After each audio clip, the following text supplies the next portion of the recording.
बघा, आजच प्रसाद व आणि विखे पाटलांच्या बाबतीमध्ये मनोज जरांगेनं लायकीच काढून टाकली, प्रसादची आणि विखे पाटलांची. ते काय म्हणले मनोज, मला माहीत नाही. सन्मान्य म्हणजे आमदार हे कोण असतात, तर ते लोकनियुक्त असतात, ते जातनियुक्त नसतात. प्रसादला मी म्हणजे मला माहिती नाही, प्रसादनी सांगितल्यामुळंच महाराष्ट्राला समजलं असेल की प्रसाद मराठा पुढारपण करतायत म्हणून.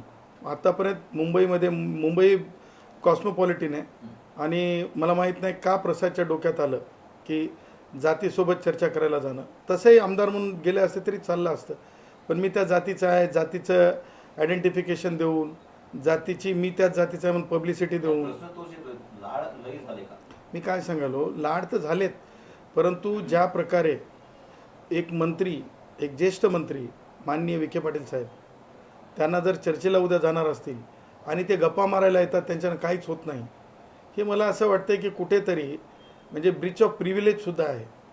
म्हणजे मागे टमरेल म्हणायचं कुणाला तरी मनोजनं चर्चेला, म्हणजे मुख्यमंत्र्यांच्या बाबतीमध्ये म्हणजे घाणेरड्या भाषेत आई बहिणींपर्यंत चुकीचे शब्द वापरायचे.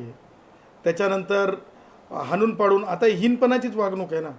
मंत्र्यांना गप्पा मारायला येतात, त्यांच्यानं काय होतंय ते काय करणार, आणि त्यानंतर आमदारांच्या जाती काढून बोलायचं, प्रसाद मराठ्याचे आहेत, प्रसाद मराठ्याचे आहेत. मला नाही पटलेलं. प्रसाद लाडांच्या बाबतीमध्ये मला जे समजत आहेत, माझे मित्र आहेत ते, मला जे समजत आहेत, मुंबई जे मानती आहे त्यांना, ती एक सामान्य माणसाला धावून जाणारा माणूस म्हणून.